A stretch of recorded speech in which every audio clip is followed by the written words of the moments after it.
मैं हूं कमलकांत गौरी और आज हमारे साथ जुड़े हुए हैं प्रद्युमन जोशीला जी। इनका नाम थोड़ा लंबा रखते हैं ये, लेकिन हम इनको छोटे में ही बुलाते हैं। ये हरियाणा की राजनीति के माहिर हैं, आप पहली बार इनसे नहीं मिले हैं और हर सीट पर इनकी काफ़ी क्लोज नज़र रहती है। तो हरियाणा में माहौल भी बनने लगा है अब चुनावों को लेकर। पहले जो थे वो उस तरह से क्लैरिटी नहीं थी, धुंध का माहौल था, लेकिन अब कई सीटों पर क्लैरिटी आने लगी है कि आज की तारीख में कौन आगे चल रहा है और कौन पीछे। हम एक एक सीट का आकलन करेंगे। हालांकि 5-6 सीटों पर क्लैरिटी हो चुकी है, फिर भी हम एक एक सीट के, क्योंकि पूरा विस्तार से उसको समझने का प्रयास करेंगे। आज हम बात करते हैं भिवानी महेंद्रगढ़ सीट की। ये सीट जो है वो दो डिस्ट्रिक्ट से बनी हुई है, भिवानी और महेंद्रगढ़। पहले ये दोनों सीटें अलग हुआ करती थी, लेकिन नए डिलिमिटेशन के बाद इनको इकट्ठा कर दिया गया। अभी वहां पर बीजेपी के कैंडिडेट धर्मवीर हैं, जो पिछली 2 बार से सांसद हैं, तीसरी बार फिर खड़े हुए हैं। और कांग्रेस की राजनीति में वहां थोड़ी हलचल है। पहले वहां पर बंसीलाल परिवार से श्रुति चौधरी खड़ी हुआ करती थी, 2 बार वो हारी पिछले चुनाव। इस बार उनको हटाकर ये सीट जो है वो राव दान सिंह को दी गई है। दोनों के समुदायों में फर्क है, जातीय समीकरणों का फर्क आ गया है इस सीट को बदलने से। और श्रुति चौधरी की जो माता हैं किरण चौधरी जी, वो भी थोड़ी नाराज चल रही हैं। उनका अपना एक रुतबा इस इलाके में है, बंसीलाल परिवार का भी है। ये पूरे समीकरणों को हम समझने की कोशिश करेंगे जोशीला जी से। जी जोशीला जी, बताइए, आपकी नजर में पहला सवाल ये कि आपको क्या लगता है इस सीट पर क्या स्थिति बन रही है? देखो, भिवानी महेंद्रगढ़ जो लोकसभा क्षेत्र है, 3 जिलों का क्षेत्र आता है, भिवानी, दादरी और महेंद्रगढ़।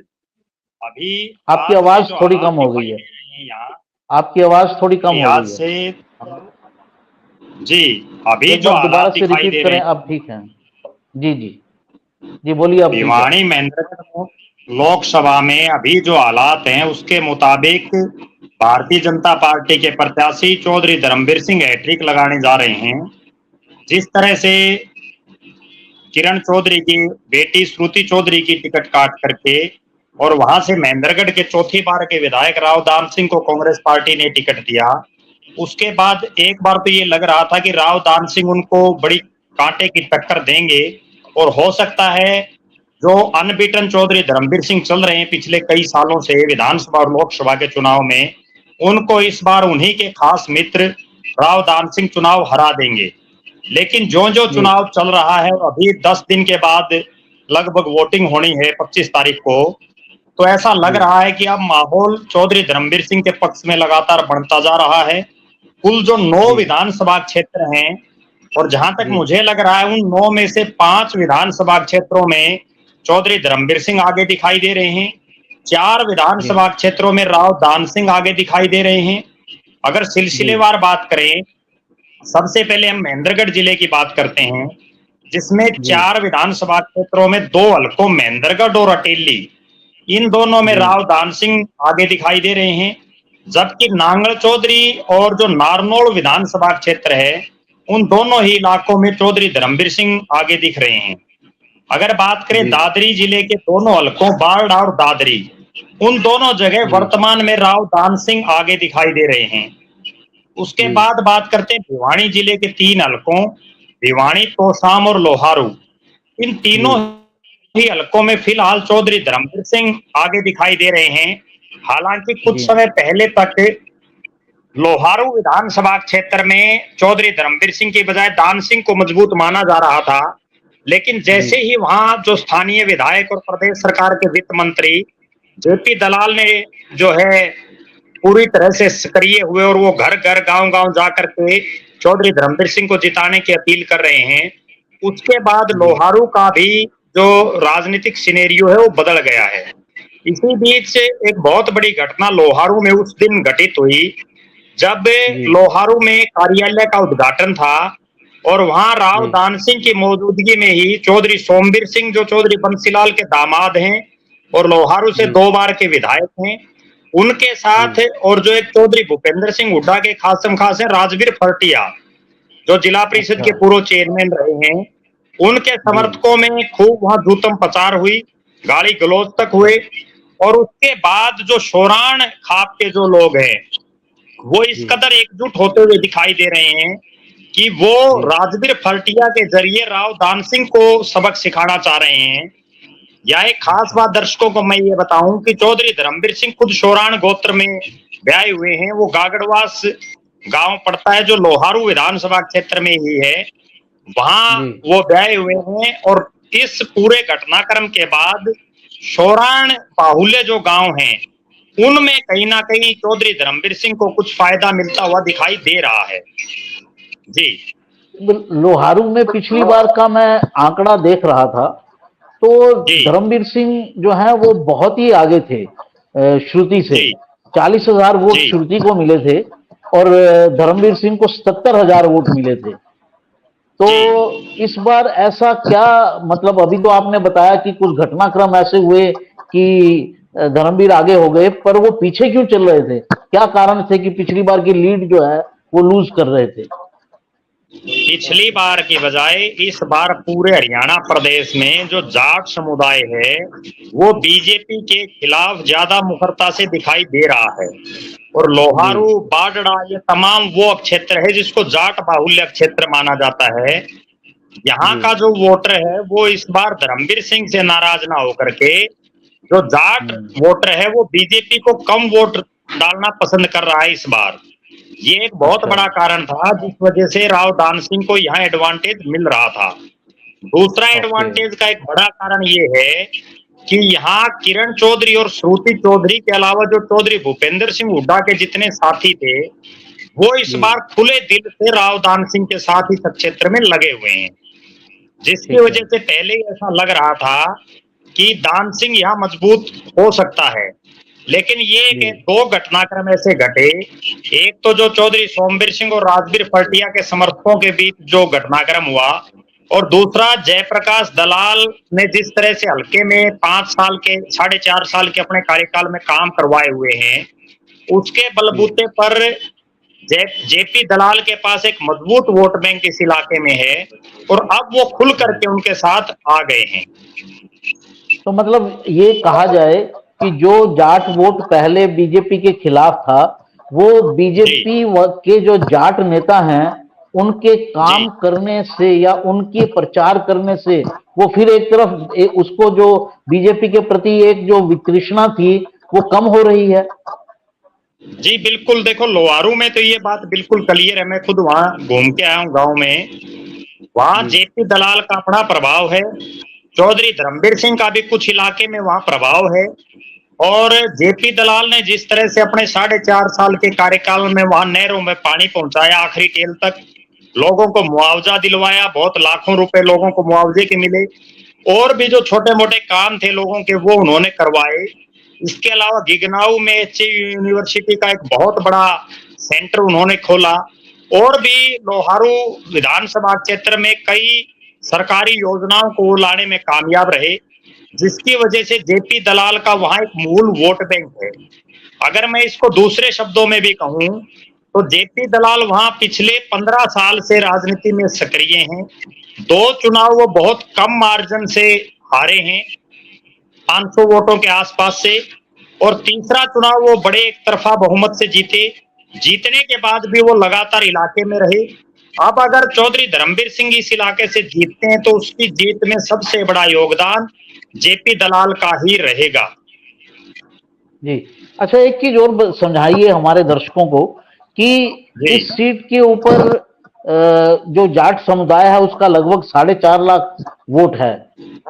जी क्या मैं ठीक कह रहा हूं?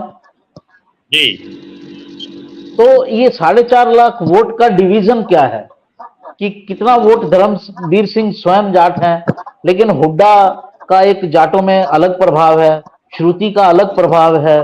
तो ये जो 3 जाट लीडर हैं वहां पर, आज की तारीख में परिस्थितियां जो चेंज हुई हैं, उसके बाद कितना कितना वोट लगता है आपको, तीनों के पास कितना कितना वोट होगा? देखो, अभी वोट परसेंटेज का बिल्कुल क्लियर इसलिए नहीं कह पाएंगे क्योंकि जब तक यहाँ सबसे बड़ी जो जाट नेता किरण चौधरी उनका रुख अभी तक पूरी तरह से स्पष्ट नहीं हो पाया है। हालांकि वो जिसको हम एक लोक दिखावा कहते हैं, उस हिसाब से राव दान सिंह के साथ लगी है। राव दान सिंह के साथ ऑफिस के उद्घाटनों में भी वो दिखी तो शाम में। उसके बावजूद किरण चौधरी का जो वोटर है, श्रुति चौधरी का जो वोटर है, वो कहाँ जाता है? क्योंकि अभी तक उस वोट बैंक ने कोई अपना पैमाना तय नहीं किया है कि वो चौधरी धर्मवीर सिंह को वोट करेंगे या किरण चौधरी के धुर विरोधी रहे राव दान सिंह को वोट करेंगे। हालांकि पिछली बार की अगर तुलना करें, जब 2019 का विधानसभा चुनाव था और चौधरी धर्मवीर सिंह के किसी समर्थक को कोसाम से टिकट नहीं मिल पाई थी, उस समय चौधरी धर्मवीर सिंह के समर्थकों ने, अधिकतर समर्थकों ने किरण चौधरी की तरफ जो है रुख किया था। और लग ऐसा ही रहा है कि इस बार भी किरण चौधरी के जो समर्थक हैं, जो उनका एक मजबूत वोट बैंक है, वो कहीं ना कहीं आखिरकार चौधरी धर्मवीर सिंह की तरफ शिफ्ट हो सकता है। क्योंकि राव दान सिंह का खुद का निजी रूप से इस भिवानी और दादरी का जो क्षेत्र है, पांचों विधानसभा, इनमें कोई खुद का कोई प्रभाव नहीं है। वो केवल चौधरी भूपेंद्र सिंह हुड्डा और भारतीय जनता पार्टी की जो खिलाफत चल रही है, उसके बलबूते पर ही इस मैदान में चुनाव लड़ रहे हैं। इस वोट में एक चीज आप ये कहना चाह रहे हैं कि जाट राजनीति ब्रॉडली तो स्मूथ दिखती है, एक जैसी दिखती है, लेकिन उसके अंदर फिर जो है खापों और गोत्रों, इसके भी आगे फर्दर डिवीजन होते हैं और उनके हिसाब से भी वोट प्रभावित होता है। जी, आपकी बात बिल्कुल सही है। अगर बात करें लोहारू की, वो शोराण बाहुल्य हल्का है। उसके बाद अगर दादरी की हम बात करें तो दादरी में शोराण और सांगवान आ जाते हैं। फिर अगर बारडा में बात करें तो वहां सांगवान और फोगाट आ जाते हैं। तो अलग अलग जो गोत्र हैं, धर्मवीर सिंह पंगाल गोत्र है, तो शाम में उनके भी 5-6 गांव इकट्ठे हैं पंगाल गोत्र के। इसके अलावा धर्मवीर सिंह को एक बड़ा एडवांटेज ये भी मिल रहा है कि इस पूरी लोकसभा क्षेत्र में ब्राह्मण समुदाय के भी अच्छे खासे वोट हैं। इसके अलावा राजपूत समुदाय के भी अच्छे खासे वोट इस क्षेत्र में हैं। तो उस लिहाज से बीजेपी का जो ब्राह्मण और जो राजपूत वोटर है, वो एक कोर वोटर हमेशा से रहा है। तो जाट वोटर के अलावा उसको इन जो वर्ग है, इनमें भी अच्छा खासा फायदा मिल रहा है। यहाँ तो ओबीसी वोटर भी बहुत बड़ी संख्या में है। अगर अहीर भी निकाल दें, खाली 18% अहीर के अलावा 18% अन्य ओबीसी वोटर है, जो बीजेपी का एक उसमें आजकल प्रभाव में है। मैं एक बात दर्शकों को बताऊं, जिस नारनौल विधानसभा की हम बात कर रहे हैं, जहां से धर्मवीर सिंह जीत रहे हैं, वो वहां सैनी मतदाता जो हैं, वो नायब सिंह सैनी प्रदेश के मुख्यमंत्री बने हैं। उसके बाद बीजेपी की तरफ खुल करके आ गए हैं और उन्हीं सैनी मतदाताओं की वजह से वो वहां से लीड ले रहे हैं। इसके अलावा वहां राव इंद्रजीत का अपना एक बड़ा प्रभाव है। महेंद्रगढ़ में भी जो मार्जिन राव दान सिंह का कम दिखाई दे रहा है, उसमें भी सैनी मतदाताओं का एक विशेष योगदान है। ये 4 जो बड़े शहर हैं, जिसमें भिवानी, दादरी, महेंद्रगढ़ और नारनौल, इनमें सैनी वोटरों की भी अच्छी खासी संख्या है, जिसकी वजह से सीधा सीधा फायदा चौधरी धर्मवीर सिंह को मिल रहा है। जी, एक चीज और समझाइए जरा, जो अहीर वोटर है उसकी संख्या भी काफी है इस इलाके में, लगभग 3 लाख के करीब अहीर वोटर है, 3-3.25 लाख। तो उसका क्या रुख है? क्योंकि ट्रेडिशनली अहीर वोटर तो बीजेपी की तरफ रुख रहता है, लेकिन क्योंकि यहाँ से एक अहीर कैंडिडेट खड़े हैं, तो इस बार उनका क्या रुख है? राव दान सिंह की तरफ है या बीजेपी की तरफ है या मिला जुला है? देखो, इस लोकसभा में अगर अहीर मतदाताओं की बात करें तो 3 हलके तो बिल्कुल प्योर अहीरवाल के माने जाते हैं, जिनमें महेंद्रगढ़, नारनौल और अटेली, और नांगल चौधरी में भी बहुतायत में। और इसके अलावा एक बड़ी बात मैं दर्शकों को और बताऊं, 5 जो अलग अलग विधानसभा क्षेत्र बचे भिवानी और दादरी के, उनमें भी अहीर मतदाता हर विधानसभा क्षेत्र में हैं। यहाँ का जो अहीर मतदाता है, वो अगर मैं याद दिलाऊं, 2009 में जब हरियाणा जनहित कांग्रेस बनी और उसके बाद यहाँ से राव नरेंद्र सिंह ने एक चुनाव लड़ा था, उनको भी अच्छे खासे वोट मिले थे। 2014 में राव बहादुर सिंह ने चुनाव लड़ा था इंडियन नेशनल लोकदल की टिकट पर। उनको वो दूसरे नंबर पर रही थे और श्रुति चौधरी तीसरे नंबर पर चली गई थी, अच्छे खासे वोट मिले थे। इस बार राव दान सिंह को सबसे बड़ी समस्या ये आ रही है कि उनके सामने जो दुष्यंत चौटाला की पार्टी है, जन नायक जनता पार्टी, उसने भी यहाँ से पूर्व विधायक और जो पूर्व में लोकसभा का चुनाव लड़े राव बहादुर सिंह को चुनावी मैदान में उतारा हुआ है। और तीसरे जो इनेलो समर्थित जो यहाँ से प्रत्याशी हैं, सुभाष परमार, वो भी इसी इलाके से आते हैं। तो ये एक नुकसान राव दान सिंह को होता हुआ दिखाई दे रहा है। इसके अलावा राव दान सिंह बेशक अहिरवाल के महेंद्रगढ़ से 4 बार विधायक रहे हैं, लेकिन आज भी अहिरवाल में राव इंद्रजीत का सिक्का ही ज्यादा गूंजता है। कल ही अगर बात करें, राव इंद्रजीत की एक बड़ी जनसभा थी महेंद्रगढ़ जिले में, तो उसमें उन्होंने ये कहा है कि राव दान सिंह को विधायक की टिकट दिलाने में भी मेरा योगदान रहा था। तो निश्चित रूप से ये वो इलाका है जहां से राव इंद्रजीत सिंह खुद कई बार सांसद रहे, उनके पिताजी यहाँ से सांसद रहे, यहाँ से कई बार विधायक रहे, प्रदेश के मुख्यमंत्री तक रहे। तो राव दान सिंह के मुकाबले आज भी इंद्रजीत का बड़ा नाम है। और भिवानी महेंद्रगढ़ वो लोकसभा सीट है जिसको टिकट दिलाने में इंद्रजीत का सबसे बड़ा योगदान है, या यूं कहें कि धर्मवीर सिंह को टिकट दिलवाने वाले राव इंद्रजीत ही हैं। तो लिहाजा ये उनके लिए नाक का सवाल है कि भिवानी महेंद्रगढ़ से हर हालात में वो जितने ज्यादा से ज्यादा हो सके अहिर मतदाताओं को जो है चौधरी धर्मवीर सिंह के पक्ष में वो करवाना चाहेंगे। अभी के आज के हालात ये है, अभी के आज के हालात ये है कि अहिरवाल के जो 2 हलके हैं उनमें राव दान सिंह जीत रहे हैं, जबकि नारनौल और नांगल चौधरी में आज वो पीछे दिखाई दे रहे हैं। तो ये पुरानी दोस्ती है धर्मवीर सिंह की और राव इंद्रजीत की, और सुनने में ये भी आता है कि धर्मवीर का टिकट कटते कटते इंद्रजीत ही बचवा देते हैं हर बार। और तो आप इस बार भी क्या वो पूरा साथ दे रहे हैं धर्मवीर का?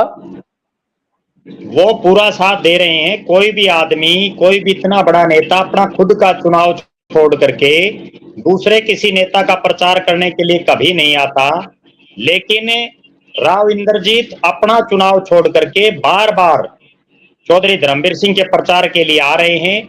यह उनके लिए प्रतिष्ठा का सवाल है। और दूसरी बड़ी प्रतिष्ठा उनकी इस बात से भी जुड़ी हुई है, राजनीति में जाति पाति का एक बहुत बड़ा योगदान रहता है। अगर कोई अहिर दूसरा यहाँ से सांसद बन जाता है तो आगे चल करके राव इंद्रजीत की जो बेटी आरती राव, जिनको वो लॉन्च करना चाह रहे हैं 2024 के विधानसभा चुनाव में, उनको भविष्य में बड़ी दिक्कत का सामना करना पड़ सकता है। इसलिए राव इंद्रजीत कभी नहीं चाहेंगे कि प्रदेश से लोकसभा में कोई दूसरा अहिर उनके मुकाबले जो है देश की संसद में बैठे। एक जो आपने मित्रता की बात कही, धर्मवीर सिंह एक ऐसे आदमी हैं जो किसी से बिगाड़ नहीं करते। उनकी मित्रता राव इंद्रजीत से भी है और उनकी मित्रता राव दान सिंह से भी है। और जब टिकट मिलने से पहले उन्होंने ये बात बोली भी थी कि राव दान सिंह मेरे मित्र हैं, अगर वो चुनाव लड़ेंगे तो भी मैं चुनाव लड़ूंगा और उनको हराऊंगा।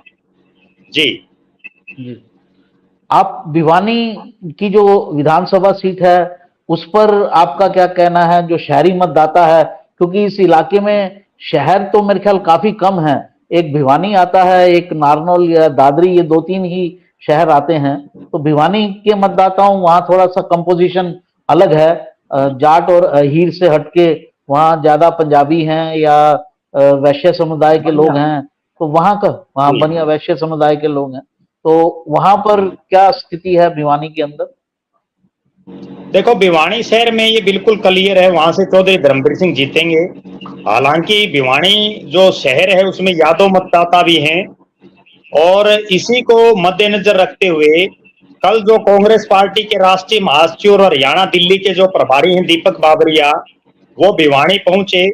उन्होंने तमाम नेताओं से अलग अलग गुफ्तगू की और सबके स्क्रू पेच टाइट उन्होंने किए।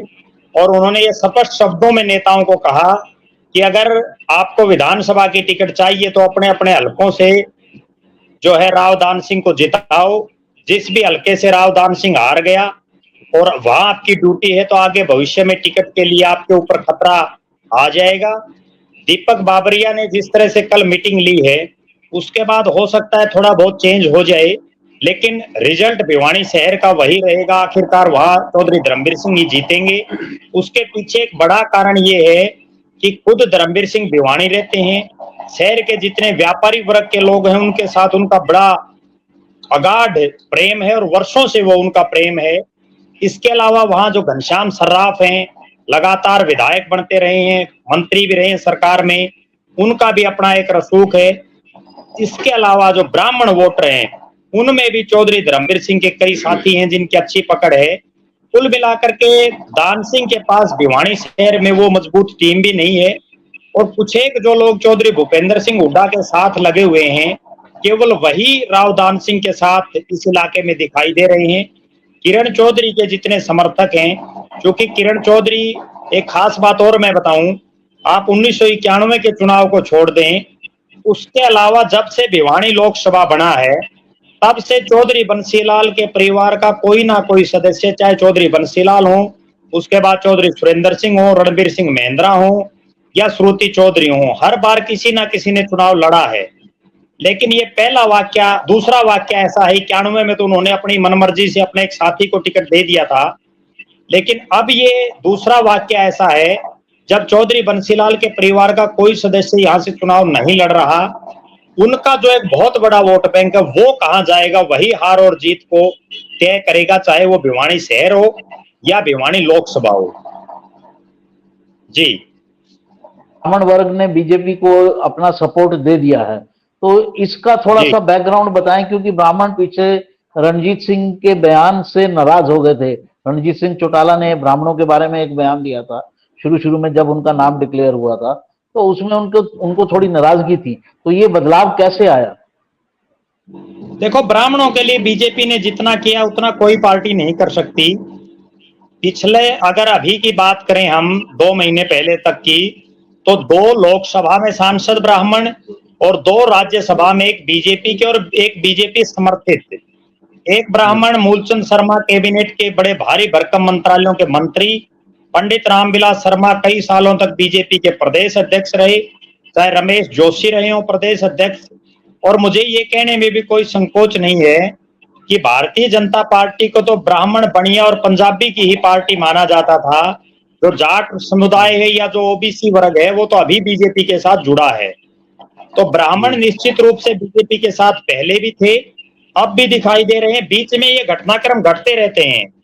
राजनीति में हो सकता है कल को कोई नेता की जबान फिसल जाए और कोई ऐसा बयान निकल जाए जिससे सारा चुनाव ही उसका खत्म हो जाए, लेकिन वर्तमान में अगर देखें तो ब्राह्मण बीजेपी के साथ ज्यादा दिखाई दे रहा है।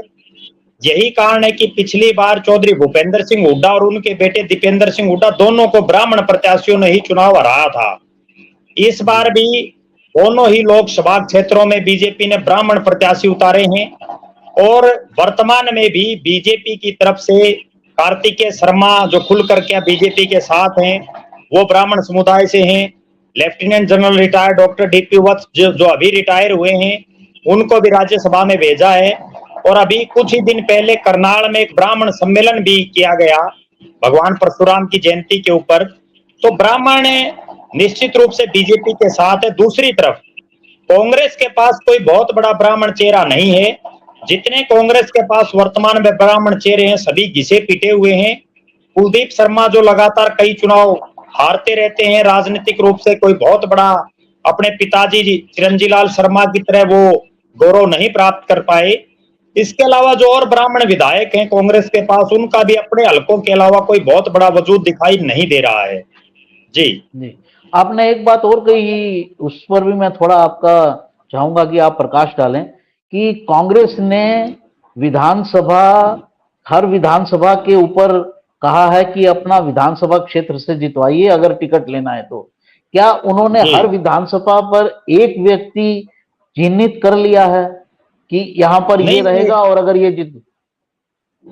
उन्होंने एक आदमी नहीं बल्कि बूथ के हिसाब से लोगों की ड्यूटियां लगाई हैं। हर नेता को कुछ एक बूथ दिए गए हैं कि आप इन बूथों पर जिताओ, तभी जो है आगे आगे आपकी परफॉर्मेंस को आंका जाएगा। ओके, ओके, मैं समझ गया। अभी एक लास्ट लाइन और में थोड़ा ब्रीफ में और बताइए जी। और इसके लिए दीपक बाबरिया जो प्रदेश के प्रभारी हैं, वो करनाल, हिसार और भिवानी 3 अलग-अलग लोकसभा क्षेत्रों में घूम चुके हैं। जी, जी। एक चीज और ब्रीफ में बताइए कि आज की तिथि में, आज की तारीख में भिवानी महेंद्रगढ़ सीट का जो चुनाव है, वो कहाँ खड़ा है? कितने परसेंटेज आपको लगता है कि धर्मवीर के पक्ष में है और कितने परसेंटेज जो है राव दान सिंह के पक्ष में खड़ा है? देखो, मैं बिल्कुल स्पष्ट बताऊं आपको, आज के दिन चौधरी धर्मवीर सिंह आगे हैं। इसके बाद बोंद एक बहुत बड़ा राजपूत समुदाय का गांव है और वहां राजनाथ सिंह बड़ी जनसभा करेंगे, जो ठाकुर राजनाथ सिंह हैं। और एक बहुत बड़ी बात यह है कि 23 तारीख को खुद देश के प्रधानमंत्री नरेंद्र मोदी भिवानी में चौधरी धर्मवीर सिंह के लिए वोट मांगेंगे। हो सकता है उस दिन तो यहाँ का चुनाव एक तरफा ही हो जाए। अगले जो 10 दिन हैं, इसमें मुझे ऐसा लग रहा है कि राव दान सिंह का चुनाव धीरे धीरे पिछड़ेगा और चौधरी धर्मवीर सिंह चुनाव में बढ़त की तरफ आगे जाएंगे। जी, आप हमारे साथ जुड़े, आपका बहुत बहुत शुक्रिया। आपसे बात होती रहेगी और दूसरी सीटों पर भी हम आपके आकलन लेते रहेंगे।